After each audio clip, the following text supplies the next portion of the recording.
नमस्कार दोस्तों, gardening pleasures channel पर आप सभी का स्वागत है। सर्दियों में हमारे ये विंटर प्लांट तो बहुत अच्छी फ्लावरिंग करते हैं, लेकिन जो परमानेंट प्लांट है उनमें कई सारे प्लांट्स की हालत बहुत खराब हो जाती है। ये जो आप मेरे अपराजिता के प्लांट देख रहे हैं, 3 प्लांट हैं ये, और तीनों प्लांट की कंडीशन देखिए आप कितनी खराब हो चुकी है। तो इन पौधों को अच्छी फ्लावरिंग के लिए कौन कौन से काम करने हैं आज की वीडियो में यही देखते हैं। 3-4 दिनों से मेरे यहाँ धूप काफी अच्छी हो रही है। आप लोगों के एरिया में भी अगर टेम्परेचर 10 से 20 डिग्री के आसपास हो और धूप निकलने लगी है तो सबसे पहला काम आपको करना है, इन सभी प्लांट्स की कटिंग कर देंगे। कटिंग कैसे करना है, एक साथ हम पूरी प्लांट की कटिंग नहीं करेंगे।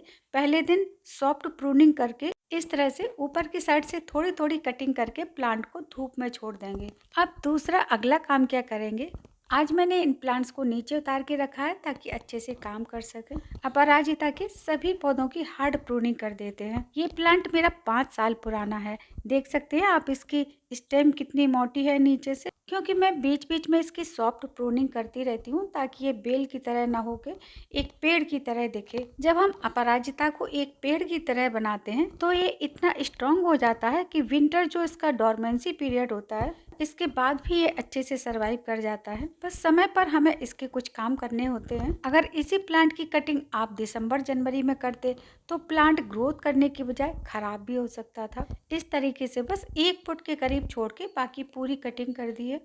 इस समय मौसम अभी ठंडा है तो कटिंग के साथ ही एक और काम करना जरूरी है। सर्दियों में हमने इन प्लांट्स को ना तो कोई फर्टिलाइजर दिया था और ना ही इसमें गुड़ाई की थी।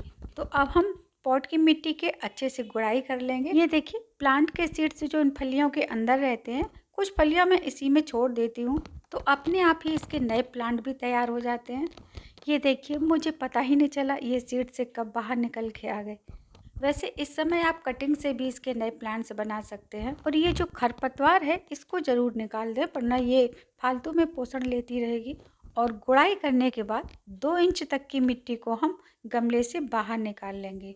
इस तरीके से इसके तीनों प्लांट की मिट्टी को हम बाहर निकाल लेंगे। इससे क्या होगा, एक तो पॉट में खाद देने की जगह बन जाएगी और दूसरा प्लांट की जड़ों को खुली हवा और धूप भी मिल जाएगी। जो कि इस समय टेम्परेचर 10 से 20 डिग्री के बीच में है, तो कोई भी फर्टिलाइजर देने से पहले 2-3 दिन के लिए हमें इन्हें सीधी धूप में रख देना है। 2 दिन धूप में रखने के बाद मिट्टी इसकी थोड़ी ड्राई हो गई है। कटिंग के बाद तीसरा जरूरी काम है फर्टिलाइजर देना। जब भी आप कटिंग करें तो फर्टिलाइजर इसमें जरूर दें। अब हम फास्ट ग्रोथ के लिए देंगे इसमें लिक्विड फर्टिलाइजर। सूखी मिट्टी में लिक्विड फर्टिलाइजर देने से ये बहुत जल्दी और अच्छा काम करता है। सर्दियों के मौसम में जब भी कोई खाद दें तो शाम के टाइम ना दें, सुबह जब धूप निकल आए उसके बाद ही दें। ये खाद मैंने 3 चीज़ों से तैयार की है। गाय के 2 उपले जो मैंने 2 दिन पहले पानी में भिगो के रखे थे, 2 चम्मच कॉफ़ी पाउडर, इसमें भी मैंने थोड़ा पानी मिला के रखा है तो ये भी इसी में मिला देते हैं। और तीसरी चीज़ है चाय पत्ती। 3 चम्मच नॉर्मल चाय पत्ती को मैंने उपलों के साथ 2 दिन पहले ही भिगो के रख दिया था।